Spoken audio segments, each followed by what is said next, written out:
Hello, hello. Welcome to Walter's Rear Window, a podcast hosted by yours truly, Maya and Claire. Our podcast is based in Portland, Oregon, and we'll be covering everything from movies and films, trendy local food spots, to whatever else pops into our mind.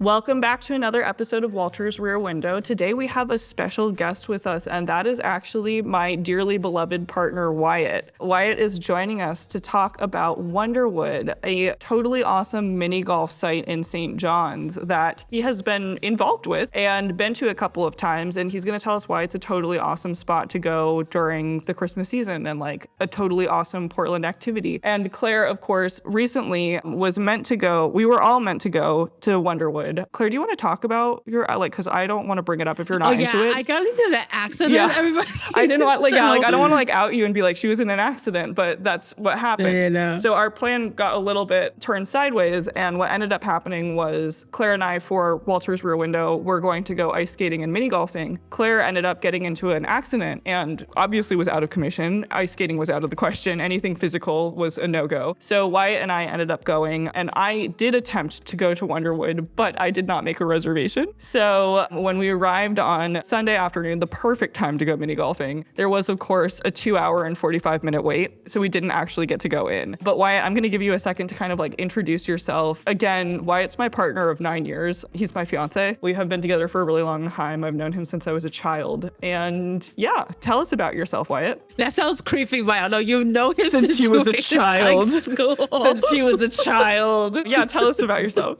Well, I mean, yeah, I've known Maya since she was a wee 16-year-old, and I too was a wee 16-year-old. But yeah, I am Wyatt. I am an after-school teacher and music teacher in the St. John's area. And yeah, I love everything about St. John's. And so when this mini golf extravaganza fun experience opened up, the first thing that I wanted to do was take my after-school students. Sadly, they haven't been mini golfing yet, but before it was like mini golf, it used to be like oh, that's cool.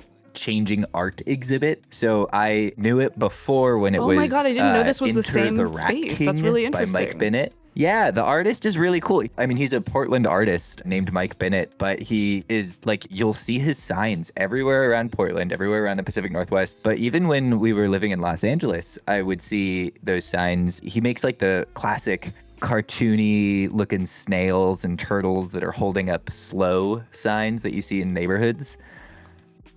Yeah.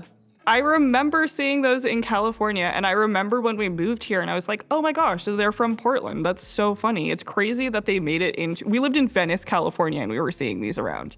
Oh yeah, I would do deliveries all the way down in like Orange County, and they would be down there too. Like it was, his work meets so many different people, and it's a really, really cool artist. But yeah, now he's got this really cool mini golf set up along with like a cafe and like food carts. And Maya, you and I even walked around the back and we saw that there's like a whole like kids play area with like park games.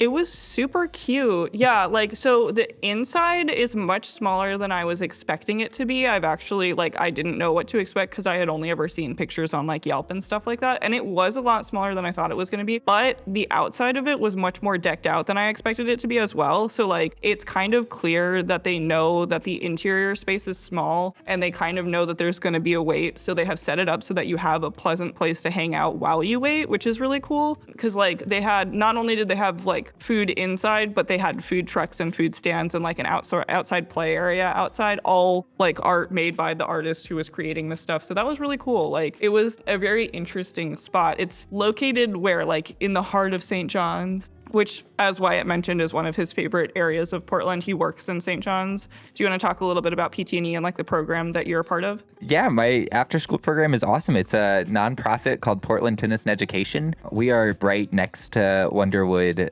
Springs, where it's right off Lombard and Burlington in St. John's. But the after school program that I work at is run out of the old St. John's Racket Center that was, I think the building itself has been there since like 1965. But my nonprofit that I work for is able to rent the space in St. John's for $1 a year. And the only conditions are that we are 100% responsible for maintaining the space and preserving the space. And out of the space, we run an after school program that is completely free for students in the Portland public school system who qualify for free and reduced meals.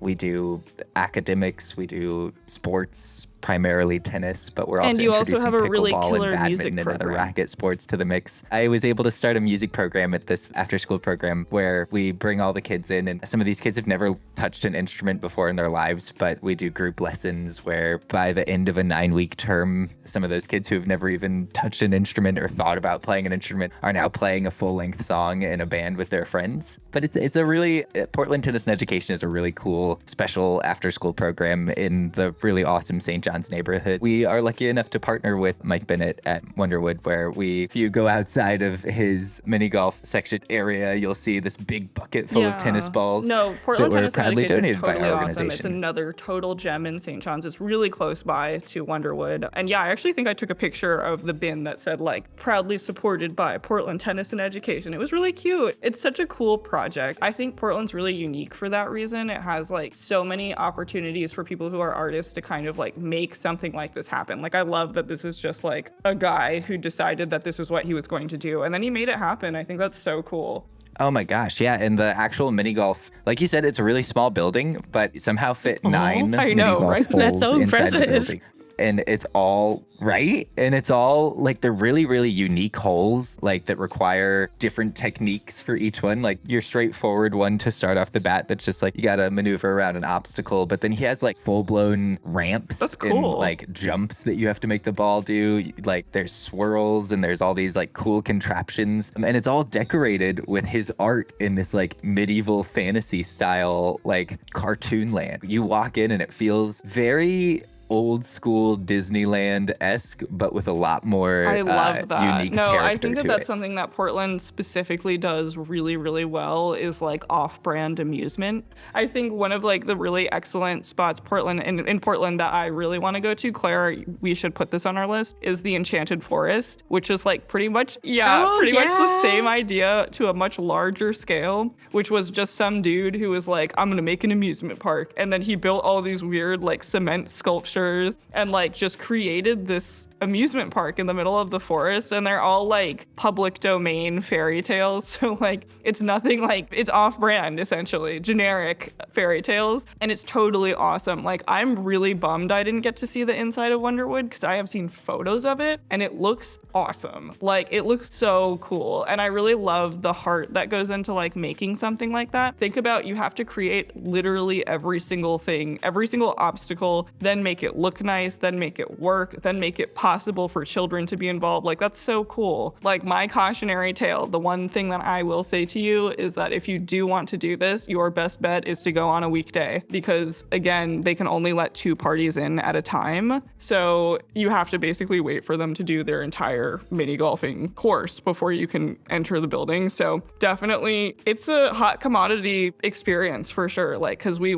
did go at like a primo time, but it was completely packed. Like there was just no way we were gonna get in. And so I felt like lucky that because I think Wyatt ended up going on a weekday and did the entire course. Yeah, I went on a weekday that was also like right as they opened. They wanted to get to know a lot of the vendors and organizations in the St. John's area. So they invited my entire workplace to go. It's a nonprofit. It doesn't have that many employees. I think there was like 14 of us at the time. And so we just broke up into 2 groups of 7. And then the first group started on holes 1 through 4.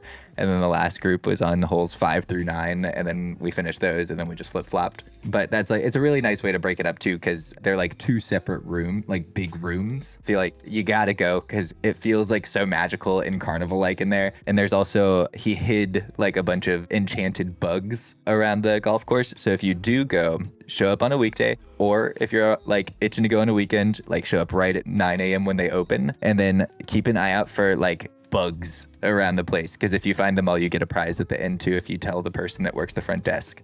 Oh, that's so fun. I know, I love a good mini game. And do they have like food and drinks there? Like, mini golf section is its own building. There's not food in there, but if you just step outside in between the mini golf building and the building directly to the east of it is like an alleyway. And in that alleyway is that like play section that Maya and I were talking about, where there's like a ring toss game, cornhole, big Connect Four, stuff like that. There's like a food truck there. And then the building that connects the alley is a coffee shop. It shares the exact same name, Wonderwood Springs Coffee or Cafe. And in there you can get like any kind of cafe thing. It's a little pricey, but they have really good local bagels, pastries. They do smoothies, coffee. Yeah, all I'm that looking. fun stuff. Ex-barista Wyatt, do you recommend the coffee there? Is it like average or like very good, high quality, or like what do you think? It's a lovely environment full He of says, awesome I am people. professionally connected to this But establishment. when you are in St. John's, there are so many awesome small businesses to support that if you do get a coffee from Wonderwood, you might as well follow it up by popping over to Two Stroke, going to the I was Great gonna North say, right wow, next door. that's- There's so many It's good funny. places. There's some hilarious history behind this conversation because Wyatt actually was a barista in St. John. Wyatt has been a barista for a very long time, is an excellent barista, managed multiple coffee shops, and then worked in coffee in both Los Angeles, Virginia, and Portland, all of those places, and worked at the Great North. So it's kind of funny that his initial suggestion was not the Great North, it was Two Stroke, which is his favorite. Two Stroke has a phenomenal vibe. They have great coffee, and the people that work there are superb. If my ideal afternoon in St. John's is playing some putt-putt, going to grab a coffee at Two Stroke, and then if I'm feeling lunch, there's an awesome Indian spot, Oh my Mountain God, that Curry, sounds right like there a lovely too. afternoon. You're making me want to go do that. I know, that's going to be my new Sunday tradition. Wyatt is St. John's biggest advocate. So anytime anybody has any questions about where to go in St. John's, he's the first person that we look to, which is definitely why we're having you on right now, because you can just speak to the area. And I love that question, Claire, about whether the food's good, because I was looking at the menu, and the menu looks good, looks tasty. It's basic. I love an ice cream sundae. Yeah, it looks like standard fare, like pub food almost, and then also cafe food, but it looks good. Yeah, no, I'm curious. It's a really cool and unique and very genuinely Portland place that I would highly recommend checking out to myself as well, because I actually have not been inside. Would you say that it's a good place to take kids to, or is it more A date for spot.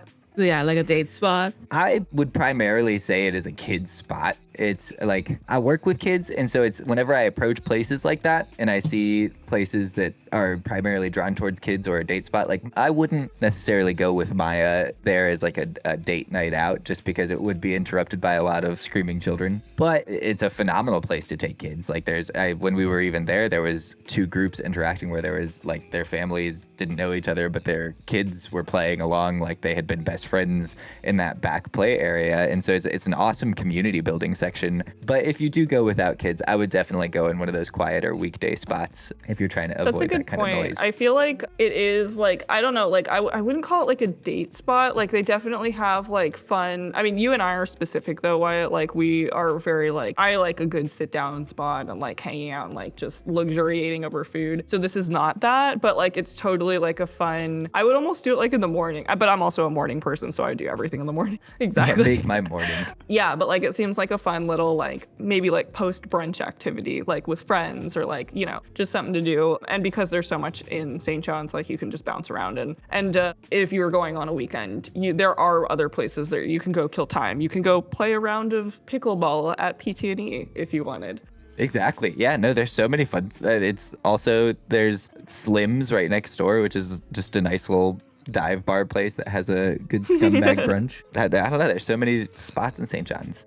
Very impressed by the local art involved in this one. I think it's so cool. I kind of can't believe that we knew about it before we even moved to Portland. I think that really speaks to Portland's ability to help artists and local artists flourish. I think it's really cool. And it's one of those places that I see on social media constantly, all the time. So it's nice to see Portland represented in that fun and artistic way from wherever I am, And I think if you do live in Portland, this totally is a spot you should go check out. If you're not into mini golfing, don't mini golf. Go get a coffee or a tea or a lemonade and check the art out, because it's totally one of those local art spots that you should see. Definitely. Yeah, and like I said, he used to do the Rat King experience. So like it's always changing. So right now, as we're talking about it, it's mini golf. Who knows? Maybe he'll venture into laser tag or something. Oh my God. And we will be there. That would be dope. He's so Expanding fun. into laser tag. That would be awesome. Yeah, like a paintball Rat King experience that you're all of a sudden creating the art with it. It's, me and Mike I was Bennett about need to to say, team up you're on like this doing now. his marketing for him. You've got it figured out. 5-year plan. Yeah, I mean, like, I think it's really cool. I mean, Claire and I are going to make it there. Dang it. I've decided. Yeah. One day. Once Claire makes a full recovery. No, my knees are still a little That's what I was bit gonna fucked say. up. So, like, maybe like, not now, but You one need day. to give our listeners, like, assurance that you're okay, that you're alive. Yeah. I'm okay. Once she makes a full recovery, she'll kick my ass at mini golf, and then we'll go have a coffee and tea and tell you if it's worthwhile.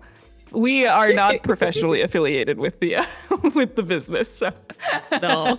Do you have like a timeline on your recovery, Claire? Well, Maya's gonna take me to get my like permanent teeth done, but I don't know when they get in. They told me like 2 to 3 weeks.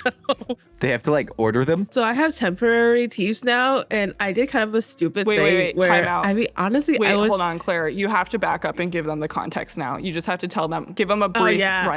So in my accident, I knocked off my front tooth, and I had to get 2 crowns to replace them. And Maya took me to the emergency dentist, because most dentists in Portland don't open on a Friday, right? which I think is kind of weird. Yeah. So we went to the emergency dentist, and then Maya dropped me off, and then she went to work. So at the emergency dentist, and they were doing like the fitting and stuff like that, my dentist told me whether or not I want my front tooth to be shaved like a little bit longer or like a little bit shorter. And then I think I was just in such a state of shock that this has happened to me that I was like, why don't you do one short and one long, and I'll let you know how I love feel. it. She's testing it out. Listen, And then the next day when I got home, I woke up and I looked at the mirror. I was like, what the fuck did I do? I have one front teeth that's longer oh my God, than the I other love it. It's going to be a trend next year. Everyone's going to be like, you got the Claire. Everybody's gonna like get what is it called, like those resin fillings. Like I make one of their front teeth longer than the other. Ideal for straws. You could like slide one in and keep your mouth closed. So, okay, so 2 to 3 weeks before you're officially going to be back up and running. Okay, I'm so glad that you're okay, and I'm glad that we could still go and experience this on level without compromising your recovery. Yeah, no, I mean, like, speedy recovery. And Wyatt, thank you so much for coming on and joining us today. It's been a lot of fun to hear about St. John's and your experiences at Wonderwood. I'm excited to go fact check you. Thanks for having me. Let me know if I got all of it wrong. Yeah, absolutely. We really appreciate it, and hopefully we'll have you on again for something else sometime soon. If you ever want to talk St. John's, We know just who to invite call. me back. I'll ramble love for it. an hour. All right, next episode, Maya's gonna talk about her business. Get excited. Get excited. All right, Bye. thank you. Tune in next week for more fun convos, and don't forget to follow us at Walter's Rear Window on Instagram for updates.